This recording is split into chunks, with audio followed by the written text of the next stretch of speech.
O te tali tonu o le tasini nei fesili o lo whapena o na to tele i la tau o lo fesili mai ai. Talu lau fo i o na amata le nei por kalame. Ia o nisi lava o lo fesili mai ai. Ile nei lava fesili e tasi. E winga i le sapati. O te tali tonu sa au faa malmalamaina ma avatu se langona o le nei foi por kalame i li taimi ua mawai. Ia e pia o o tala no atu. E le au ngata le nei por kalame tali atu pia. Ia mawha malama atu. E nisi foi o le mamalu foi o le au fai fasili. Ia o lo fa pena o na fasili mai pia. O ia nisi por kalame sa o tala no ai foi. Mawha malama atu. Ia le tūlanga fo i o le sapati. Pa mai le fasili ai sea ua te ai tangata i le sapati ua whaatonu e le atua e tāpua iai. E toi whaafonga i le fasili. Pa mai ai sea ua te ai tangata i le sapati na whaatonu e le atua e tāpua iai. I le soto lono mata upo e luas fulu fai upo e valu. Pa mai le whetalai ngā le atua, ia e mana tua le aso sapati, e te whaapa ia ina. O lono winga o le taimi o le fuafuanga. E o mai le taimi lea, na wala wina ia le atua, ia Israelu e whai maona nu. Matua ngalo ngimo ai le lalolangi. E le ito e mana tua e le lalolangi, ia le aso fitu. Le pe ona fai mai le fisili ai sea o te e tangata i le sapati na whaatonu e le atua e tāpua iai. Te tono le atali atu fisili lea. O le aso sapati, e le o se aso tāpua. O le aso sapati, o le aso malolo. E le tāpua inisi sapati. A whai e te tāpua i le sapati. Ua whaale mi ngāo le tangata i le sapati. Ua na soli le sapati. O le sapati o le tūla fono. Lono winga, ua soli pala le tūla fono. Pe a whai e te alu e te tāpua i le aso sapati. Lea pe ona o tala no atu o le sapati e le o se aso tāpua.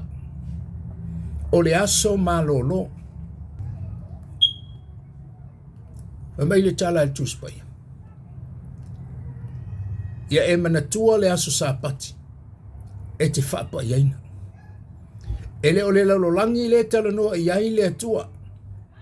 Po le e whetalai iai le atua. Le teimi ana a mai iai le nuu o le atua. Whetalai loa le atua i lona nuu. Israelu. Le sapati lea. Ua matua ngalo ngimo i le lalolangi. Lea ua le iloa e le lalolangi. O lea la Israelu o filifilia o e whaimo nu. Tango la ia e tausi le sapati. Ma lo le le sapati. Ma e nofo i le fale i le aso sapati. Lea pia no utale no atu. O le aso fitu e le o se aso tapua.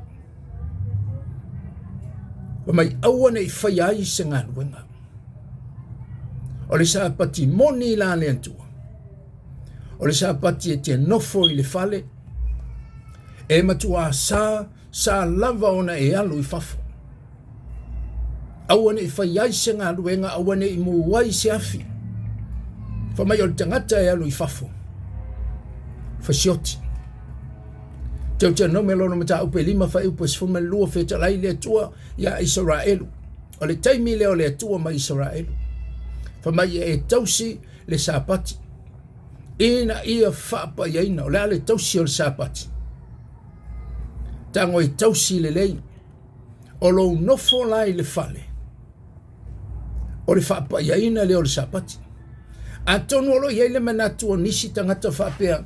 O le whapa iaina o le sapati o lo walu e ti tapua. A tonu o le manatu le na o lea e whaasanga tau wai ia ila tau ia o lo tausi le sapati. Mai o le sapati o le aso tapua i o ai e tapua. Taimi ana iei le ulua i tangata malo lo le tua ina ua uma o na whai ma whai atu i le ulua i tangata malo lo la ia.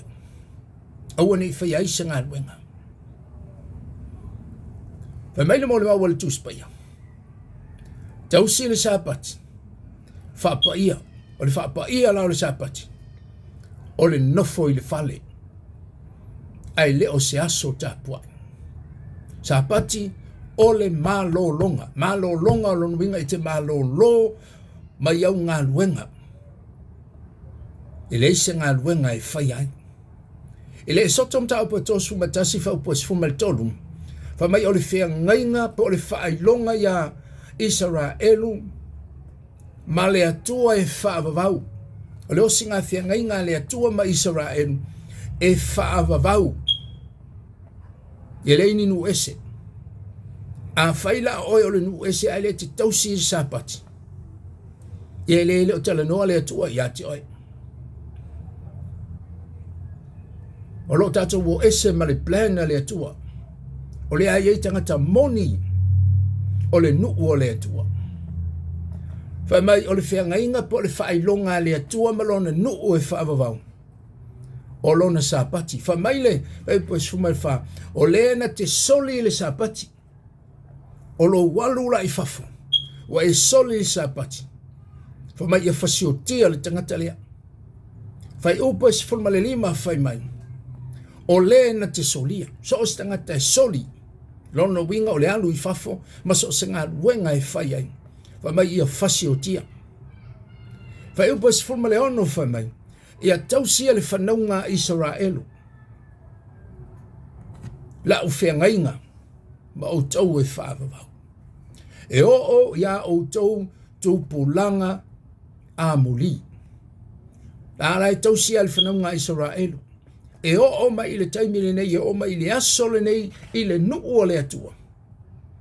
O la ai tausi le sapati. A le hale mele tātou te vai e le taimile nei. Nu ese ia tausi le sapati. E le un tangata o le nuu o le atua. O le tau mawhai o mai e toso atu kerisiano. Tangata nu ese ia tausi sapati. Ai le ia lo le plan na le atua. E tala noa le atua i lona nuu. Specific le atua ma lona lava nuu. O le fisili aisia. O la ia i le wha moe o le atua. Ma le vala a wina o tangata nu ese.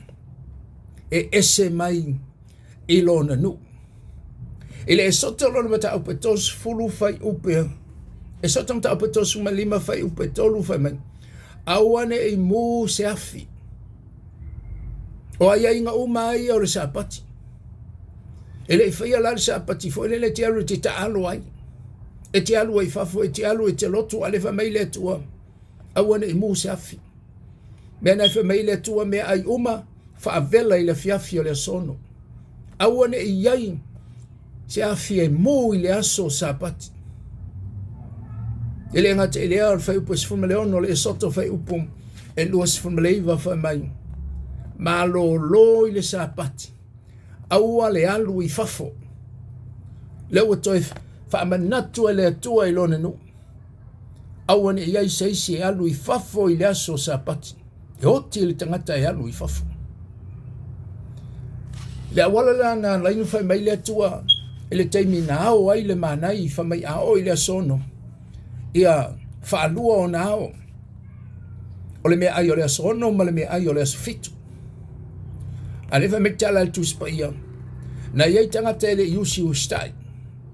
Na iei tangata le nuu o le atua ele iusi ustai. Wala ato wo i fafo. O lola ato manatu. E maua maanai i le asofitu. E o tu ele ai masemea. Le au whaafafonga ili nei aso. Ai te alu roa i fafo i sapati. Pe te alu e te tapua i le sapati. Ia leo whamatala le tuspaia. Tātou te le la ngona ina se mea. Tātou te le la ngona ina le nganga pa i o le atua aisia.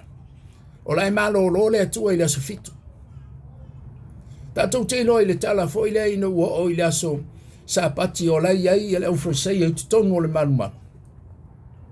e fe me mal mau le tus pa ia sa ia Yesu i le aso lea le teimi lea o la ia Yesu i lalo le tu la fono sa tausia Yesu le sapati ai le watu ai le tina sful mal valu tausanga o whaano no masani na halu iai le tina ai alu e tapuai wa o lotu a yutai e nao na po e ora i le fiafi o le asono whao fale tangata uma no nofo ai ina se yo ina ngoto le mato le la i le fiafi o le asofitu ai latu Yesu wha malo lo e le tina lea na tu mai le whaifi au mo whai mai e ono aso sa te tau na uto ua mai e whai e tau wha malo longa ai sa i le asofitu le au wha fonga i le nei aso alono winga ai ta pua i le asofitu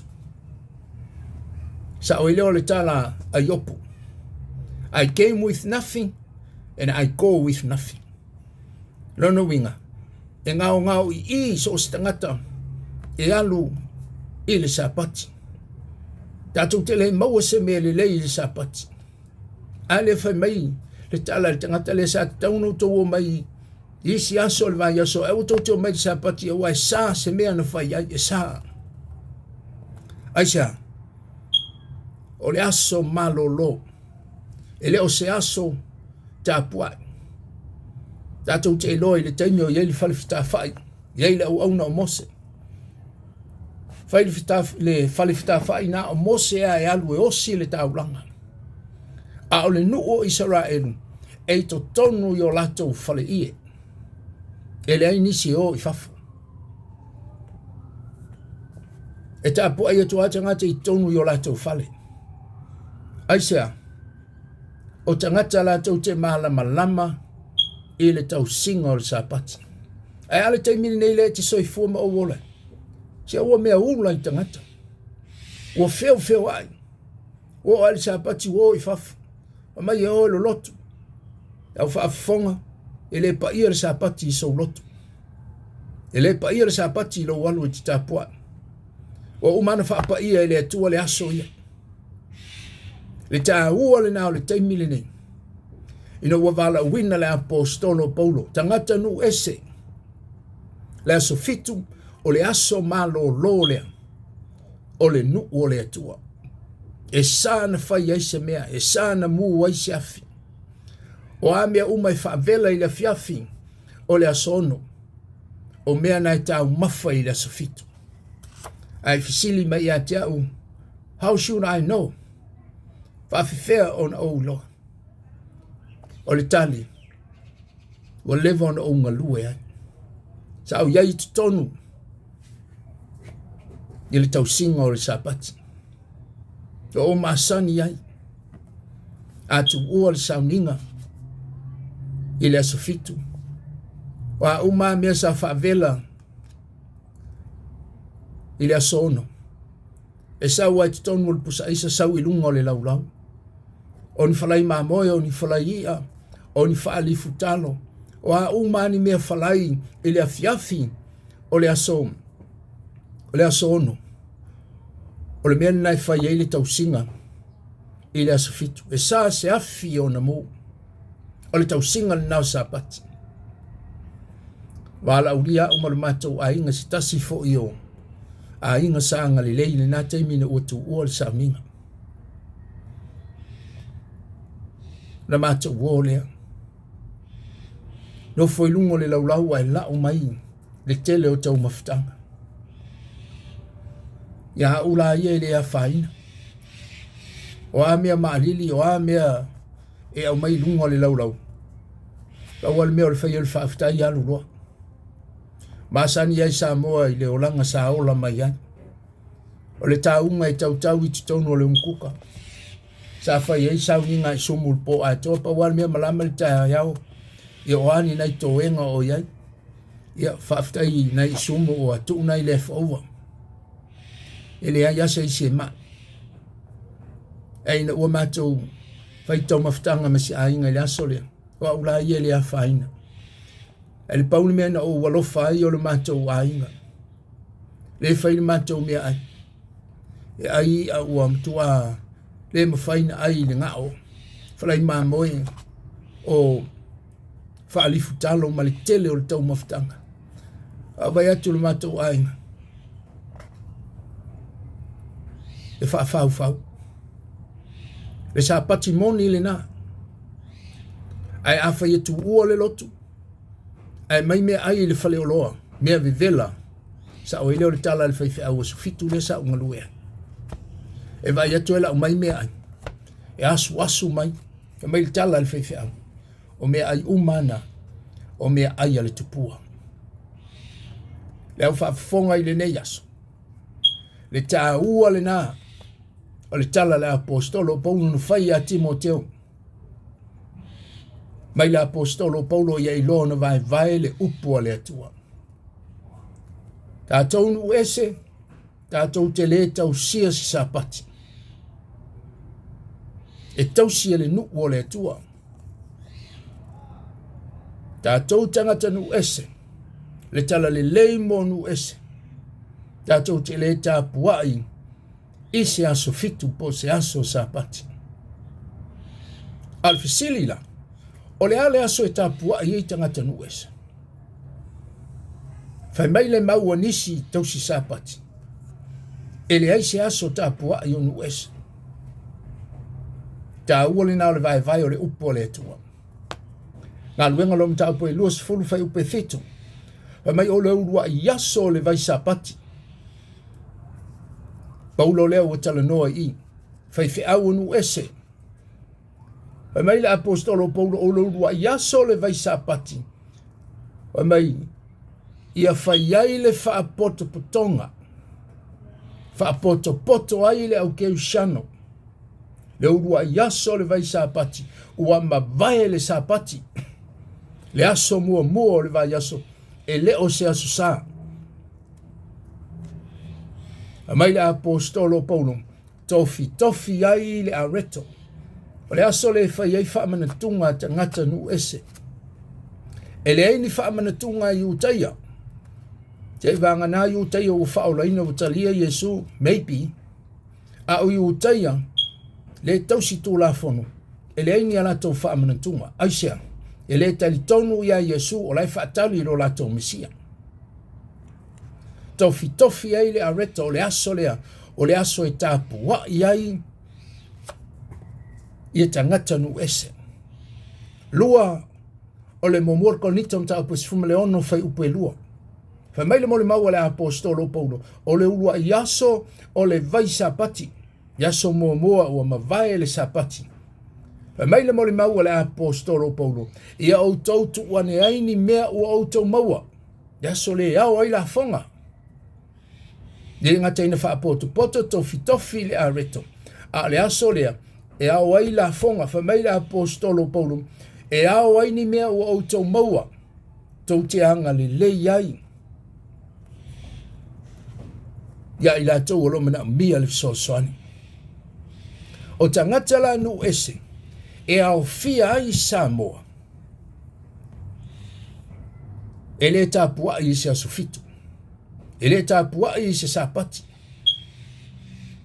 O le sapati, o lai lalo le tūla fono. Aina sau Yesu, ina ia au mai e tātou mai le pule a le tūla fono. He died on the cross to redeem us. Whaolaina mai tātou i le pule a le tūla fono. A iela tangata o la ae o mai le teimine. O la tau si sapati, o la polonga. I le tau singa o le sapati. Mentala tu spai a e sao mai le tasi. Ai wha felis.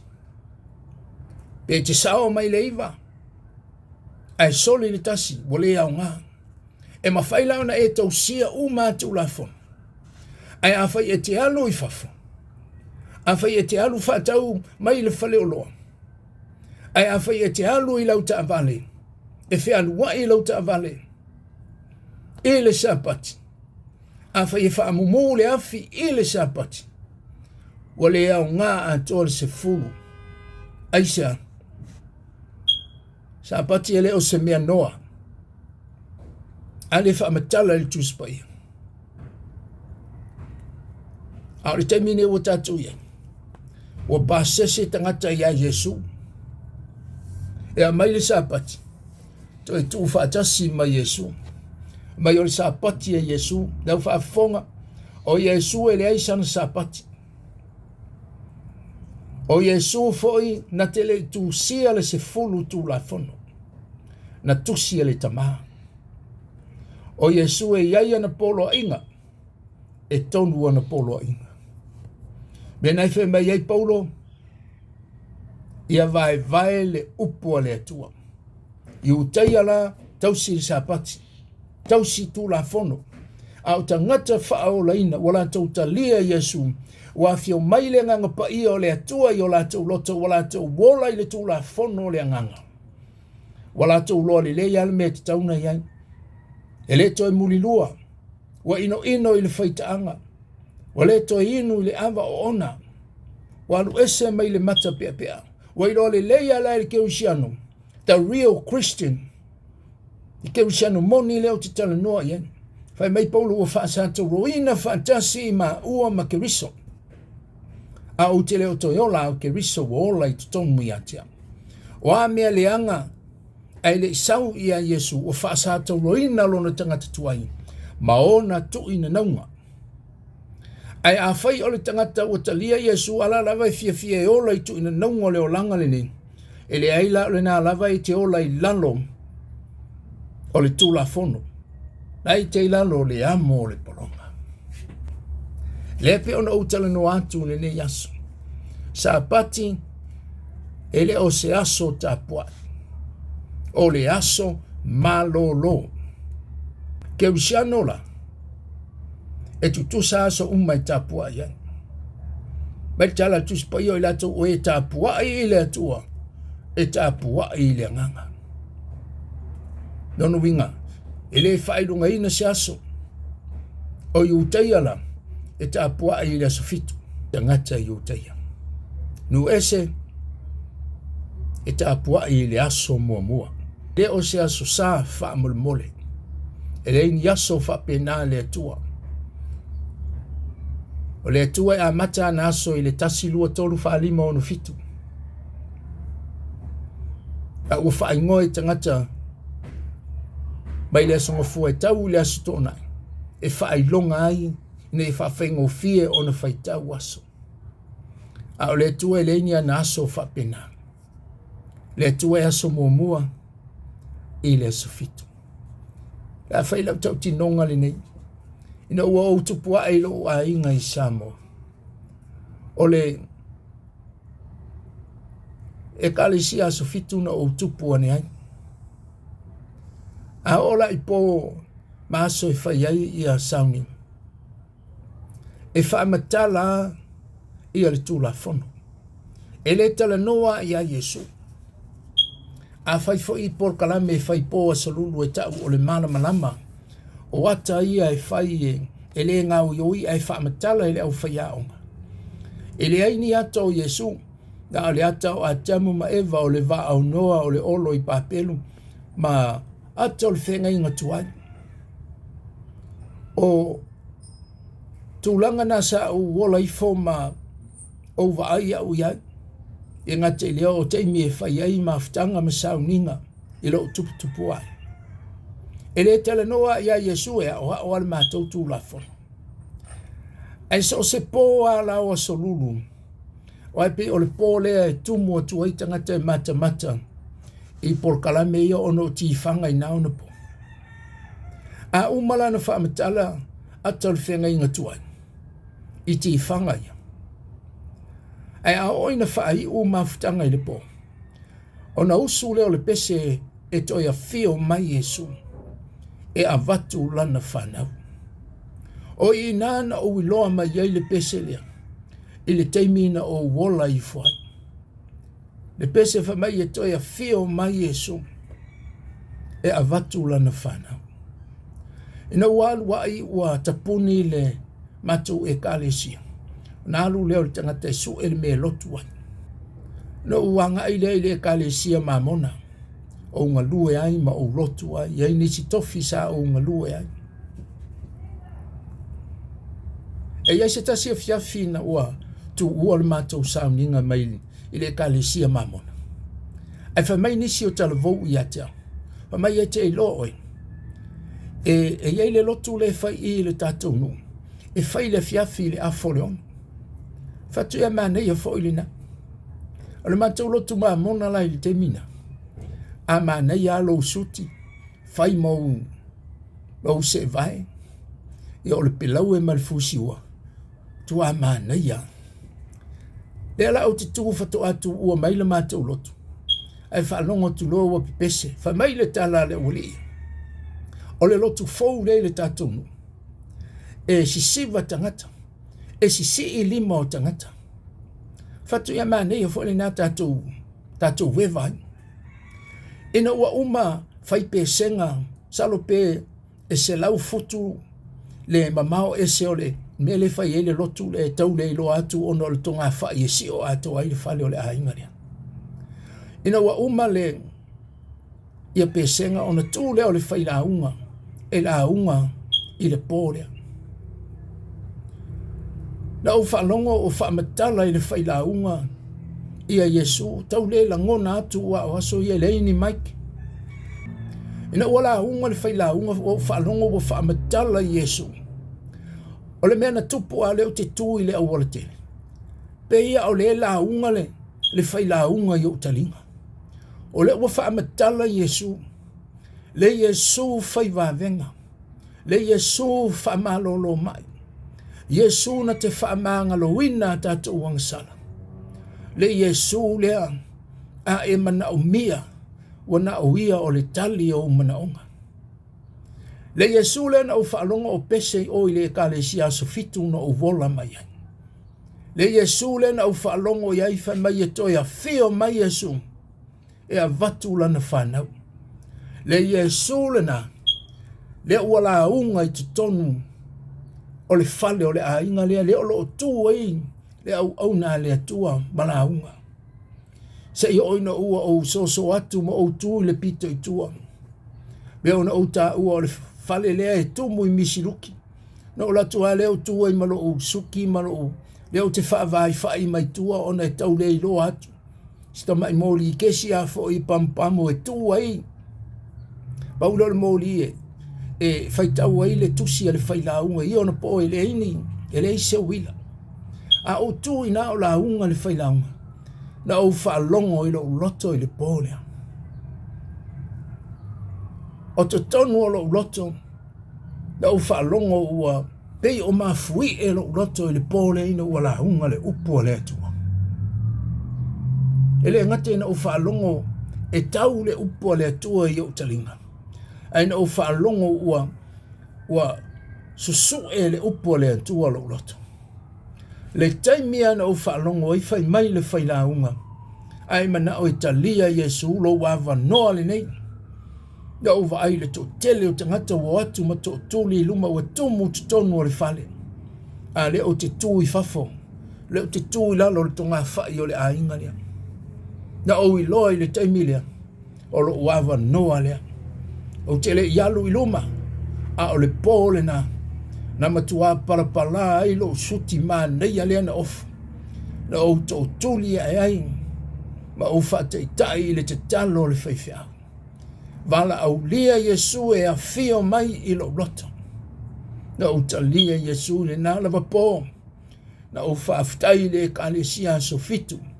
Sa lantou pese ina le ulua i pese. E toi a whio mai Yesu. A le ua o maua, ina ua o whaalongo wa malie lo ngā lala. Ina ua o whaalongo ia Yesu o ia o le ala i le ola e whaava. Na o to tuni i lalo. Ma o ta lia le ali o le ola. Le nā taimi, na sui ai malau e kālesia. Whaaftai le kālesia sofitu. Na ia pese ina le toi a whio mai a Yesu. Whaaftai le kālesia mamona sa unga lue ai. Na oa o wina ilo uhola i le telo ni mea le lei. Sa unga lue i le tofi a oa. Na lue le tofi meki sa teko. Na unga nga lue i le tele o nisi vaenga o le e kālesia. O whaaftai ono ngā luenga le lei, ma tō whinga i tonu e ka lesia, na o wiloa i le o le lotu, a o le Yesu o le ala i le ola i whaava. Meila ua langa talavou le nā taimi, whiliwa ina, na uwa ai e le tele o whaalinga. Miracles after miracles. Vision after vision na uwa ai le matautia o le atua. Ma le whao ngā ina o lo wola. Whaafitai le atua. Ngā luenga sa au ngā lue ai. Whaafitai whaalongolongo i le upo o le atua. Ese le matangofie. O Yesu ele o se lotu. A o Yesu o ia o le whaaola. O Yesu o le mea lofa. Le au whaafonga i le ne yaso. O whea e osi ei lau tāpua inga i le atua. Pa mai whitalai ngā Yesu i le whine utuwai i Samaria. O e tāpua i le atua. Tāpua i le atua. I le nganga ma le whamahoni. Le au whaafonga i le ne yaso. O whealo e sila ma mai moa mai ai. O e tāpua i le aso fitu, vi ia le li. Whamahoni iai. O e tāpua i le aso momoa. Be faithful. Whamahoni iai. Mai Yesu o e tāpua i le atua. Ile o le aso. A o le nganga ma le whamahoni i le li. Tātou te le tau mawhai e tau whaalo. O lea le aso lea. O ai e sao. O ai e tonu. A o ai e sise. Mei tala tu spaia tātou te teito tasi lumana na fofa masino le atua. Tali o e tali au. I mea na tātou whaia. Pele lei pele anga. O whea ua wala uinai o e le atua. Wha mahoni iai. Whai wina le nei por kalame. O le vaevaetonuina o le upu moni. Le afo i se whaale tonu. Le asenga ngana wa le tau tamali. Ia matua i ate oi. Ai maa ngalo ai so vai. Lau talo whamanuia i lo tātou watunu. A whaia te le Italia Yesu. Talia nei. Fili nei. Foi nei i le atua. O ia o le ala. I le ola e whaava. Pāmanuia le atua i lau whaafonga sa moa i le nei aso. Foi le vi inga i le atua. Ona o Yesu. Amen. God bless.